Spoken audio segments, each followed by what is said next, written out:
মহিলাৰে কুকাণ্ড কৰি আৰক্ষীৰ জালত পৰিছে ৰাহুল টংলা নামৰ এজন যুৱক।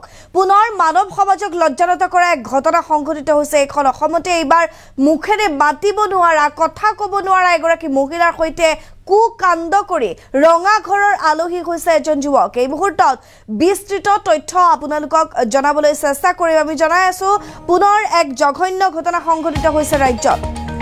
আমি জনাই আছো পুনৰবাৰ এক নিৰ্লজ্জ ঘটনা, মানৱ সমাজক লজ্জানত কৰা এক ঘটনা সংঘটিত হৈছে।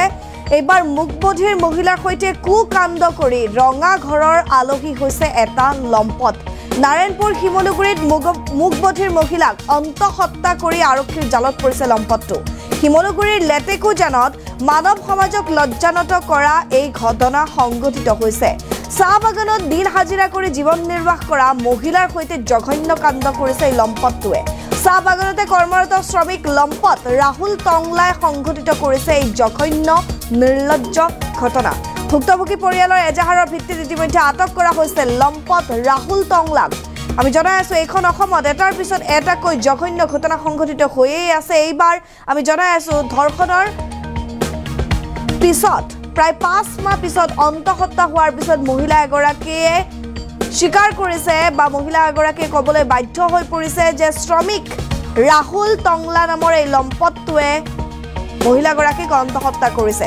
আমি জনাই আছো শিমলুগুৰিৰ লেটেকুজানৰ এই ঘটনা। আপোনালোকে স্ক্ৰীণত দেখিছে এইজনে হৈছে ৰাহুল টংলা।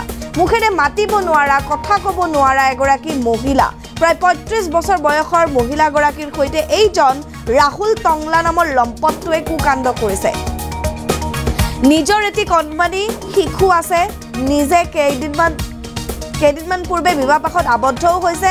তাৰ পিছতে এই ৰাহুল টংলা নামৰ যুৱকজনে মুখেৰে মাতিব নোৱাৰা কথা ক'ব নোৱাৰা দিন হাজিৰা কৰি বাগিচাত কাম কৰি দিন হাজিৰা কৰি কিবাকে জীৱন নিৰ্বাহ কৰি থকা মহিলাগৰাকীৰ সৈতে কুকাণ্ড কৰিছিল। মুখেৰে মাতিব নোৱাৰা কথা ক'ব নোৱাৰা মহিলাগৰাকীয়ে ভয়তে কাকো এই কথা অৱগত কৰাও নাছিল। কিন্তু পৰিয়ালৰ লোকে দিন বাগৰি যোৱাৰ পিছত শাৰীৰিক কিছু পৰিৱৰ্তন দেখিয়ে অনুমান কৰিছিল যে মহিলাগৰাকী অন্তঃহত্যা। তাৰপিছত লৈ গৈছিল হাস্পতাললৈ, আল্ট্ৰাচাউণ্ড কৰোৱা হৈছিল। তাৰপিছত পোহৰলৈ আহিছিল যে মহিলাগৰাকী অন্তঃহত্যা। আৰু অৱশেষত মহিলাগৰাকীৰ নিৰ্দেশ মৰ্মে ৰাহুল টংলা নামৰ যুৱকজনৰ ওপৰত সন্দেহৰ চকু পৰিছিল পৰিয়ালৰ। আৰু পৰিয়ালে সোধপোছ কৰাত ভুক্তভোগী পৰিয়ালটোৱে সোধপোছ কৰাত ৰাহুল টংলা নামৰ যুৱকজনে স্বীকাৰো কৰিছিল এই কথা।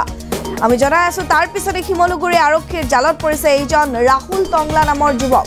আমি জনাই আছো পুনৰ জঘন্য ঘটনা সংঘটিত হৈছে ৰাজ্যত। এইবাৰ চাহ বাগিচাত দিন হাজিৰা কৰি খোৱা এগৰাকী মহিলা, মুখবধিৰ মহিলা এইবাৰ কুকাণ্ডৰ বলি হৈছে ৰাহুল টংলা নামৰ এই লম্পটটোৰ। মন্তব্য আছে আমাৰ হাতত, আগবঢ়াইছো।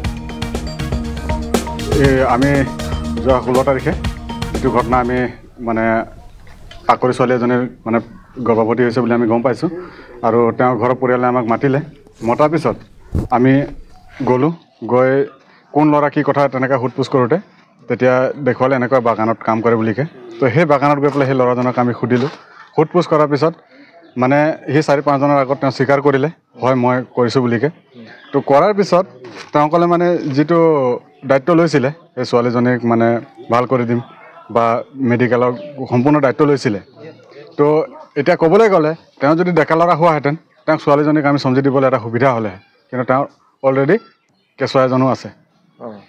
তেওঁ বিয়া পতা হয়। কি নাম তেওঁ? ৰাহুল টংলা।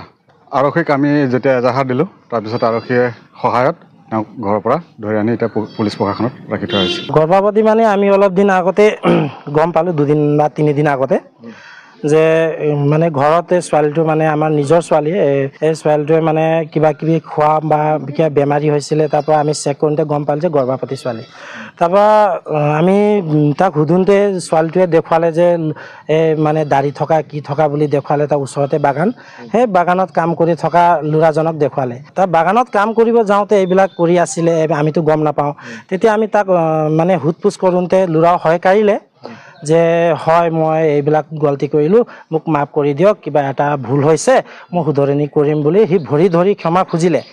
তাৰপৰা আমি মানে হৈ যোৱাটো হয়তো আৰু কিবা এটা মানে মেডিকেল কৰিব সি ৰিক্স ল'ব দায়িত্ব ল'ব এইবিলাক কৈ আছিলে তাৰপৰা আমি মালিকক ৰাখি কিনে মানে মালিকে ক'লে যে হ'ব এই আমাৰ কাম কৰা ল'ৰাজন মই দায়িত্ব লৈ ল'ম চব গোটেইখিনি যে এইজনে মেডিকেল চেডিকেল কিবা কিবি মুঠতে ভাল সুস্থ হোৱালৈকে আমি চাই চিন্তি কৰিম আৰু যদি কিবা এটা হয় আমি ৰিক্স ল'ম বুলি কৈ কিনে এতিয়া আমি চাইছোঁ যে সিহঁতি বেক মাৰিলে মানে পিছত সিহঁতি কৈ আছে যে মোৰ নহয় কিবা কিবি আমুক তামুক গাই কিনে মালিকৰ কিবা এটা মানে সহায় লৈ কিনে না কি হৈ কিনে এইবিলাক গাই কিনে সি বেক মাৰি আছে আমি